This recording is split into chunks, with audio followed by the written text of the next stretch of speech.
I've had this video queued for so long. We were supposed to watch it like 6 months ago.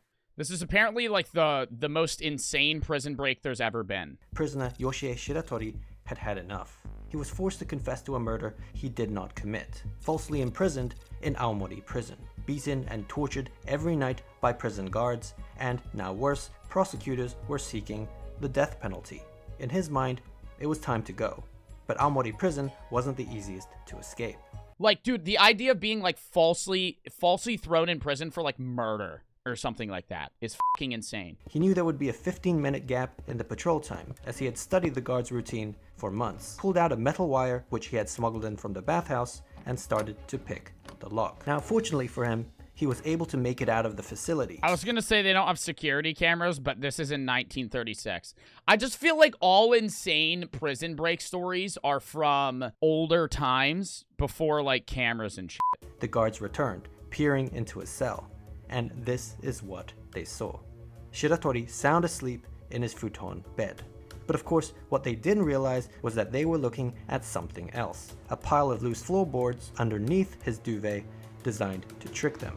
That really tricked them? That's all he needed to do was stuff floorboards in his fucking bed and they believed he was there. It wasn't until the next morning that they finally discovered the truth and the alarm was sounded. But by then, Shiratori was long gone. You'll know that things aren't always as they seem. Yeah, no cap, because we're 2 minutes into the video, he just told the whole damn story. Like, what? The video's over. Now what the fuck do you gotta tell me? What do you gotta tell me now? There's 23 minutes left. What the fuck are you gonna do? 3 days later, he was caught trying to steal supplies from a hospital, and just like that, he was back in the slammer. Who the fuck would steal supplies from a hospital? That's the crime? What? Shiratori found himself transferred to Akita prison in Akita City. There, the guards treated him even worse than in Aomori. They had heard about Shiratori's previous escape and were determined to make an example out of him. They wanted to make sure he would never escape again. Placed into solitary confinement for extended periods of time. People always doubt solitary confinement. Like, they can put you in solitary confinement where you have, like, a room with a light and it's, like, you're just in a room by yourself.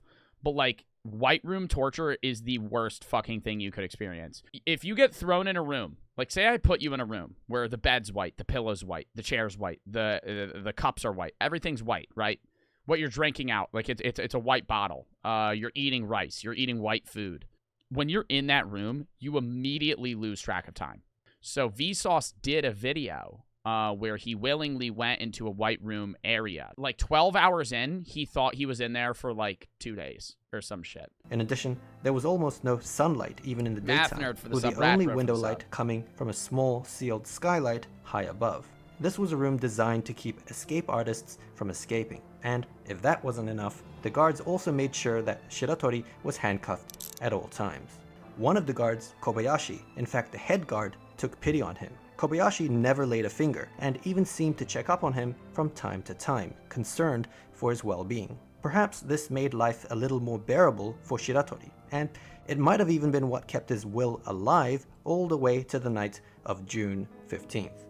It was a stormy night, and Shiratori was in the middle of one of his extended stays in solitary confinement. Oh, does it just rain on him? Don't tell me it's immediately outside. And couldn't believe his eyes. He opened the cell door and looked around in astonishment, as Yoshie Shiratori had vanished into thin air. What, did he fucking Mario jump off the walls and dip out of the fucking ceiling?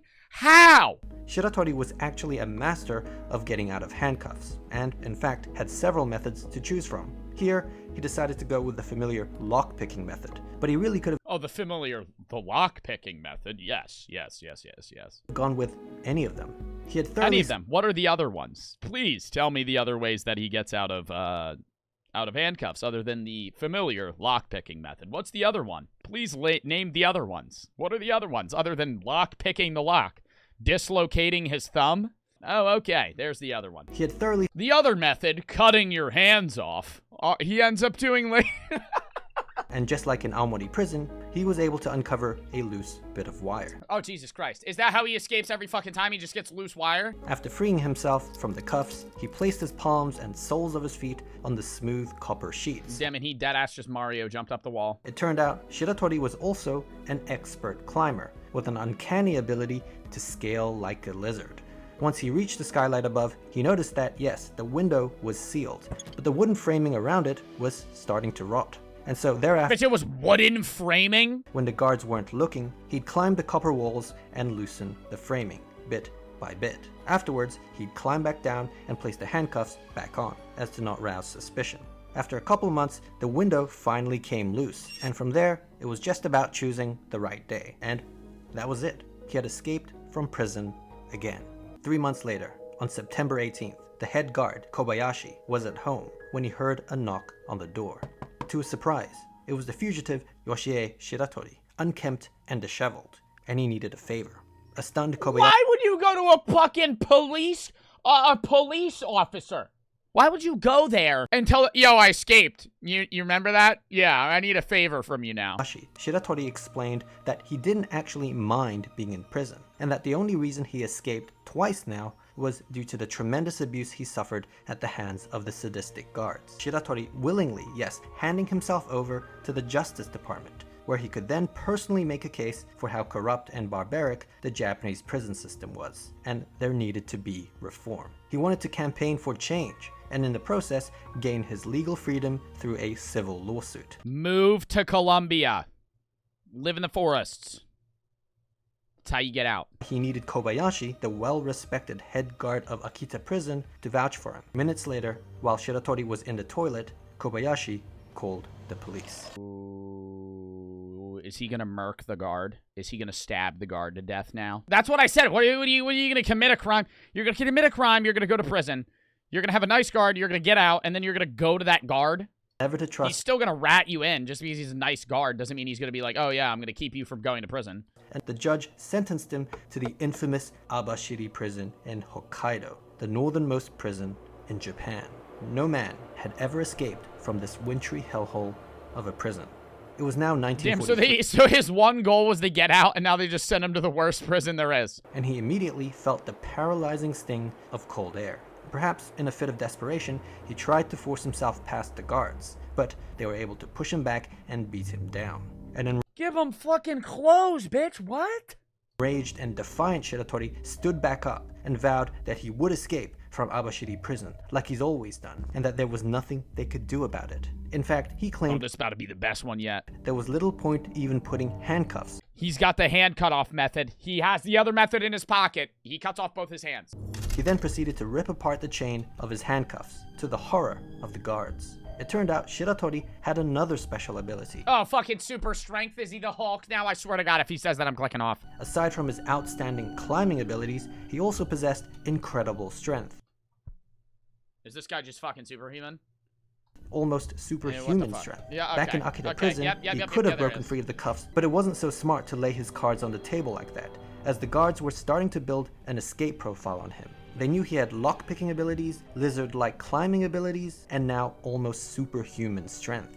And so they set out to devise the ultimate escape proof. Why would you reveal your super strength in front of the guards? How stupid is that? He had specially made solid iron handcuffs that tied his hands behind his back, and leg cuffs that made him barely able to stand. And the only way they could be removed was by 2 metalwork specialists who would come once every few weeks to remove them in an arduous 2-hour process. It was at this point, and only this point, that he could even take a bath. And he certainly needed one, as weeks of being shackled up with no movement meant his cuff wounds were infested with maggots. Why are they... Okay, this makes no sense. I'm understanding why people say this story's fake, in part, because this makes no sense. Why would they put really heavy-ass iron cuffs and shit on him that they have to take off once every 2 weeks so he can bathe? Why can't they just give him a room that's, like, he can't get out of? Like, don't even handcuff him. Just don't even handcuff him. Just put him in a room that he can't get out of. What is so complicated about that? They still made sure to cut his already meager food portions in half. And so that was it. Even for Shiratori, this was too much. Every day, the guards would slide his meal through the opening, and he'd be forced to grovel like a dog. Cement is cheap. They're spending more money hiring somebody to come take off their cuffs and put them back on every fucking week, rather than just cement the room shut. Just the room that he's in, cement it. Then one night, in August, a guard in his office was doing some paperwork when he heard some shuffling on the roof. He wasn't sure what it was, but he decided to check on the prisoners. As he looked inside Shiratori's inescapable cell, he was stunned. The futon bed and prison garments were neatly folded up. The specially made 20 kg handcuffs and leg cuffs that would have required 2 specialists 2 hours to remove was placed on the side, and Shiratori was nowhere to be seen. He had finally Where the fuck did he go? He can't fit through the windows, and he didn't walk out of the door. Bitch, what the fuck? He's gonna tell me this guy has, like, superhuman fucking, groundhog strength, and he can fucking claw through concrete next. Is that what he's gonna fucking tell me? This guy's just a feat of human nature? He can just fucking punch through walls? His last power. He can just teleport out of rooms. Oh. Despite the work, he's actually God. That's what it is. Every day, the guards would slide his meal through, and while he struggled to eat his food off the floor, he always made sure to save a little bit of the miso soup in the corner. You see, every night, he would hobble awkwardly to the inspection window and splash a little of it on the steel frame. He would also dab some on his handcuffs and leg cuffs. Now, his intention was for the salt content of the miso soup to oxidize the screws and bolts. Bro, wouldn't that take fucking forever? Even if you did that, how are you going to get it off? Okay, now it's rusty. How are you going to get it off? Your super strength. He's just going to rip it off. You can't fit through it. He cuts half of his body off and wedges himself through like C-3PO and then replaces himself together. That's how he does it. After a month, this technique of rusting through the iron actually worked, and the first screw came out. The next few months saw screws and bolts coming loose, assisted by the use of the first screw as a sort of screwdriver. By the end of spring, how is he unscrewing them? How is he unscrewing them? How is he unscrewing them? How is he unscrewing them? How is he unscrewing them? How is he unscrewing them? How is he unscrewing them? He has his legs tied down, he can't fucking stand up, and he has his arms behind his back. How the fuck is he unscrewing them? His teeth? But there was a problem. The size of the opening was smaller than his body, which meant he couldn't fit through, a contingency thought out by the guards. What they didn't account for, though, was Shiratori's fourth ability, which involved being able to dislocate every single body part that he has and wedge himself through a box. To dislocate his joints at will. This fucking guy. Yeah, get out of here, buddy. What the fuck? With this, he was now able to slide through the opening like a caterpillar. This repertoire of skills, thus surely making him an honorary member of the X-Men. Now, good on him for escaping, but this was northern Hokkaido, and the only direction he could have gone to was the cold, snowy mountains. They forgot about his fifth ability, lava hands. The Americans had now taken over the country's penitentiary system, and sweeping changes were being made. And did they really? It did seem, perhaps, that the manhunt for Yoshie Shiratori had now taken a back seat. Yet the question remained, where was he? And was he even alive? Why would they side with him? Why would America, like, I'm not saying, like, that this dude isn't an innocent man that should be free, right? Because I don't know.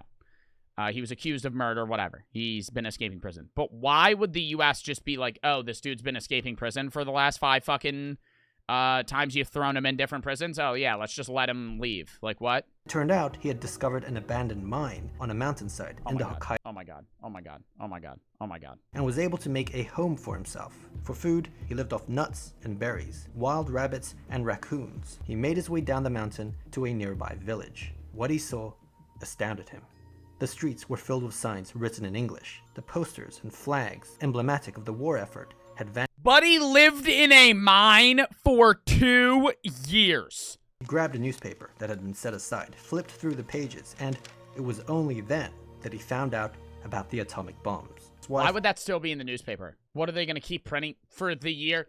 Just so no one doesn't know. They keep, for 2 years after the bombing, they keep printing. Every newspaper is about the bomb.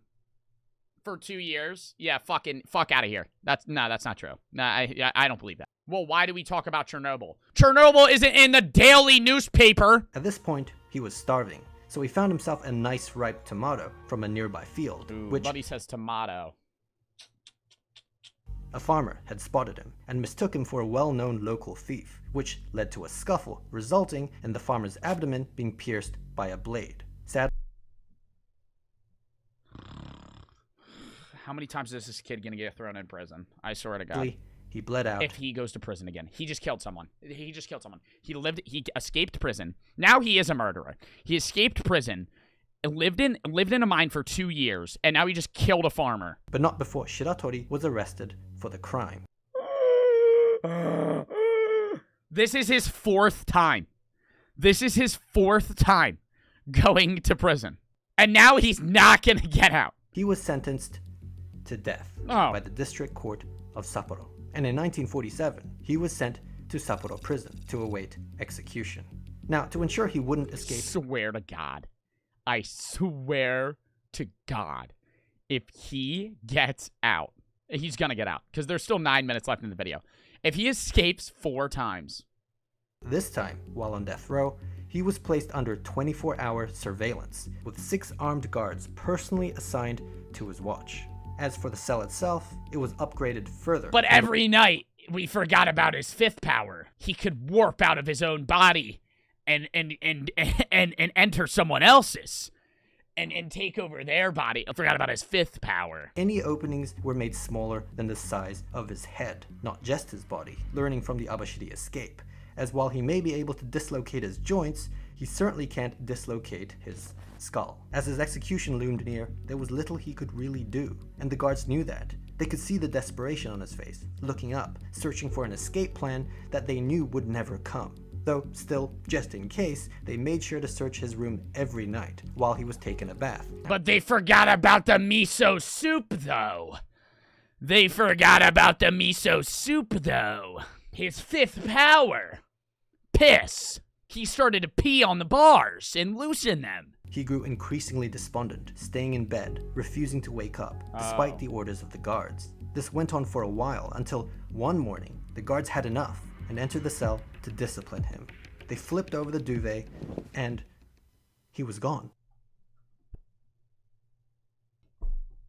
They forgot about his 5th power. Yeah, he got out. How? He had in fact conditioned them to look up and keep up from the very start. Not just because his previous escape attempts involved climbing through skylight windows on ceilings, but also his suspicious yet, as it turned out, very intentional behavior of constantly looking up to figure out an escape plan. Little did they know, it was all an act, and that he already had one, but it would be taking place precisely where they weren't looking. You see, it turned out the authorities were so concerned with him escaping through a window or skylight that they neglected to reinforce the bottom. This ironically ended up being his easiest and simplest escape because all he had to do was remove the bolted floorboards, which wasn't easy but he had experience, and using random cutlery and a miso soup bowl, dig. They gave him the same miso soup bowl? What the fuck? They knew he escaped last time with the miso soup bowl and they gave him another one? And he was able to hide his activities due to A, the guards not suspecting this approach, and B, the floorboard panels being put back in place every night after digging. The 6 guards thought they were keeping a good eye on him even at night. Nah, issue. Hold up, this is an issue with every escape artist. Where's the dirt going? Where's the dirt? Where's the displaced dirt? Where's the displaced dirt going? Where'd the dirt go? Where the dirt go? Where's he putting it? He eats it? You're fucking kidding me. And it increasingly becoming the norm to refuse the orders of the guards. Why is everyone saying he eats it? Does he actually eat the fucking dirt? Placing a pile of loose floorboards underneath the duvet to trick them was also a callback to his first prison escape. Where do you dig, bitch? If I dig underground, say I'm him, I'm down here. All right, now we're 4 feet underground. Where the fuck do I dig to get the fuck out of here? You gotta dig like 100 yards out of the fucking prison area. What the fuck? It's not like he just digs down and now he's free. Where the fuck is he going? A year later, in 1948, Shiratori was exhausted. One day, in the Kotoni neighborhood, still in Sapporo, as he stopped to rest, a policeman just happened to sit by his side for a smoke. He didn't know who Shiratori was, but he struck up a conversation with him. Suddenly, the policeman did something unexpected, at least to him. He pulled out another cigarette and offered it to him. Shiratori was stunned. You see, cigarettes were expensive luxury items in Japan at the time, and the fact that someone offered it to him just out of the kindness of his heart brought tears to his eyes. Not to mention all his life he had been abused and mistreated by officers of the law. Yeah, now tell him you escaped from prison 5 times and see how nice he is to you. Here was an instance of an officer treating him kindly, with respect, and with no prejudgment. As he smoked the cigarette, Shiratori couldn't help but tell the officer his full name, Yoshie Shiratori. and that he fucking God. He had escaped from Sapporo prison. Bro, he told him the whole fucking story. What an idiot, bro. It was strangely a relief to get it all off his chest, and he was even ready for the consequences. Of course, he was arrested again, but this time, things were different. Maybe it was the fact that he willingly gave himself up, or that Japan's justice system was going through a change. But the High Court of Sapporo became sympathetic to Shiratori's plight, and some of his past claims were recognized, such as acknowledging the farmer's death as a legitimate case of self-defense. They also made note that throughout all 4 of his prison escapes, he didn't kill or injure a single guard, despite the abuse he may have suffered at their hands. Facts. So they let him free? No, they threw him in prison. Instead, sentenced him to just 20 years in prison. Oh, just 20 years. Woo! Woo! Yeah! I only have to sit in prison for fucking 20 years now. Woo! Hooray! What the fuck? They approved his request to be transferred to a Tokyo prison, where the weather was warmer. He was getting what he wanted. The guards actually treated him well. It was a weird feeling. There were all these precautions and security measures in place to ensure that the infamous prison break magician wouldn't escape. But the truth was, Shiratori didn't really care anymore. Yoshie Shiratori became a legend, an anti-hero in Japan. But it was very much the opposite for the country's penitentiary system, which had somehow allowed him to escape time and time again. This was a national embarrassment for Japan. But just as preventing criminals from breaking out of the system is vital for the safety of society, so is preventing them from breaking into the system. Your system, that is. And for that, I personally recommend. I was confused, and then it clicked, and I was like, oh, this is an ad. We can watch this video, and then we'll end. The greatest bank heist in Chinese history. He felt something wasn't quite right. Yes, there were 2 security guards patrolling the grounds, which made him feel safer. But as vault manager, he needed to be sure himself. He checked the printer room, the conference room. There was no one there. No sign of trouble. Then he entered the vault, where everything was also fine. The money was there. The bank's security system was down. In fact, everything was just as he planned. He started counting the money, but he knew he had to be quick. The paranoia was starting to get to him. He shoved the cash in his duffel bag and swiftly left the vault. For Ren Xiaofeng, it was good to be the man in charge. It made robbing the Agricultural Bank of China that much easier. Wait, so it's just the dude that's the head of the bank robbed the fucking bank? It was the 2 security guards. They had spotted him. They glanced down at his duffel bag and asked if he got the money. You see, it was smart to enlist the help of the 2 security guards, as it made him feel safer. As vault manager, he still had about an hour left on the clock. Yeah, but then when they notice money's missing, they're gonna ask the fucking vault manager where it went. What is he gonna say? I don't know. In his possession was 200,000 yuan, which actually wasn't all that much. At the time, this was the equivalent of about 26,000 US dollars. You're gonna rob the bank you work at. Guaranteed gonna get caught for 26 grand. I mean, that's a lot of money. Don't get me wrong, 26 grand, a lot of money. But 26 grand to rob a bank, that's not worth it. That's not worth 26 grand to rob a fucking rob a bank. Rob a bank. You're robbing a bank for like fucking 300, 400, 500, 600 $1 million. Like if you're going to those big ones, you're not robbing a bank for 26 grand. That's like not worth it at all. Later that day, he made his way down the street to a lottery vendor where he purchased a large quantity of lottery tickets. Buddy robs a bank, and that's a high IQ plan though, chat. He robs the bank, he spends all the money immediately on lottery tickets, wins the lottery. He was using the stolen money to buy lottery tickets in the hopes of winning a sufficiently large prize, large enough to be able to return the missing funds before anyone noticed they were missing. The idea. This is so fucking stupid. This is so fucking stupid. No, it seems high IQ. It is not high IQ. Dude, watch Mr. Beast's video on how much money you're gonna win on a fucking lottery ticket. Dude, he's stealing money, putting it in the lottery, and hoping he gets more money back so he can return it before he gets caught. Dude, he's gonna have like 2 days to scratch off like fucking 26 grand of scratch-offs. Despite the unfavorable odds, Ren won. The plan actually worked. He was able to return the 200,000 back to the vault and still pocket a large sum himself. How much? Why even go to the lottery then? Can I ask that? Why not just go to a roulette table, bet it on fucking 2/3, triple your money, and fucking stroll back in there and walk away with the bag? 5 months later, in March 2007, emboldened by his initial success, he felt it was time for a round 2. He wanted more. So much more, in fact, that he couldn't do it alone. He still had the 2 security guards in his back pocket, but they were just lookouts. He needed someone in bank who could help move the money and to shield his activity from the rest of the staff, at least till they could return the funds. But this time around, if, say, Ren were to wipe out 50% of all money in the vault, you're gonna walk, dude, at that point just steal it and move. You're gonna yoink fucking like 400 grand. What are you're gonna go do the scratch off ticket idea again? You know how fucking hard it is to buy $400,000 in scratch off? Now there was only one person Ren had his eye on, and that was Ma, the other vault manager, as he of all people was sure to notice the missing funds, and so he had to bring him on board. This was certainly a risk, but fortunately for Ren, Ma was game. During the months of March and April, Ren and Ma secretly carted out over 2 tons of cash, the equivalent of 33 million won, or at the time 4.3 million. Put it on black. One roll at the casino. Go to AC. Go to Vegas. Now by this point, the inconsistencies were adding up, and despite bringing Ma in, some of the staff members were starting to notice. It wasn't long before police were notified. Ren.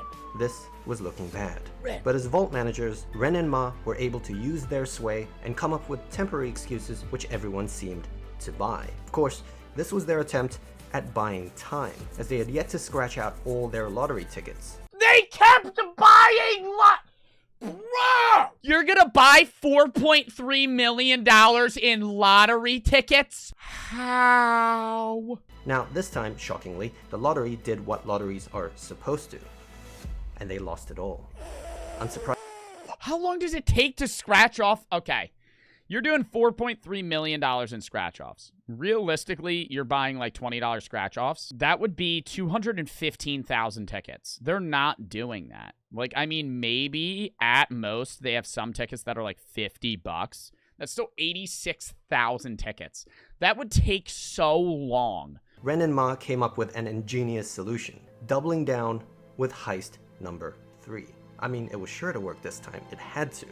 For the third heist, they stole a further 18 million won, $2.3 million US, and went and bought even more tickets. Dude, this is just gambling. They purchased all their tickets in just one single day, and hurriedly scratched till their fingers bled. Now, at the end of the grueling day, this was their reality. Out of a total of 51 million won, $6.7 million US, they were only able to recoup a total of 98,000 won. No! That's actually stupid. The bank finally caught on to the legitimacy of the missing funds, as the vault managers could stall no more. The police immediately set out to arrest the duo for what was soon confirmed to be the largest bank heist in Chinese history, but they had already fled the city. Ren and Ma were all about saving themselves, having days earlier bought fake IDs before disappearing. They had to pocket some of the cash. There's no doubt, there's no chance they spent all the money. This prompted an extensive nationwide manhunt, with China's Public Security Ministry placing the 2 men on their most wanted list. A bounty was placed on their heads. Ma fled north to the capital Beijing, while Ren made his way down to the Jiangsu province. Unsurprisingly, 2 days later, he was caught and arrested.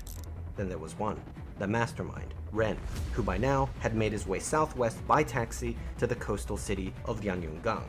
Using his fake ID, he rented a high-end apartment near the waterfront from his new landlord, which, along with his sunroof car, was seriously eating away at his reserves. It seemed, along with math, long-term planning wasn't his thing. But at least for now, it was time to kick back.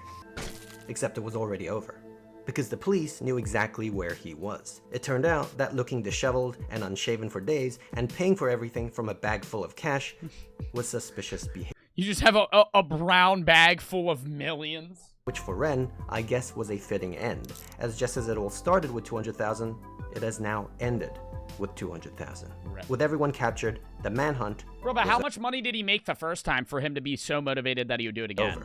The 2 security guards were charged with misappropriating public funds and were sentenced to up to 5 years in prison. Ren and Ma were charged with embezzlement, and in court, the prosecution pushed for the harshest sentence under the law. Ren in particular repented and tried to offer up advice on how the bank could prevent such theft from happening in the future. But unfortunately, it was all too late. They were given the death penalty. And a year later, they were executed. They were killed? They were killed for it? Don't make the same mistake as the Agricultural Bank of China. Secure your system and protect your financial information online with, of course, Dash. Because Dash... That was a good video. We're done. I can't watch another one.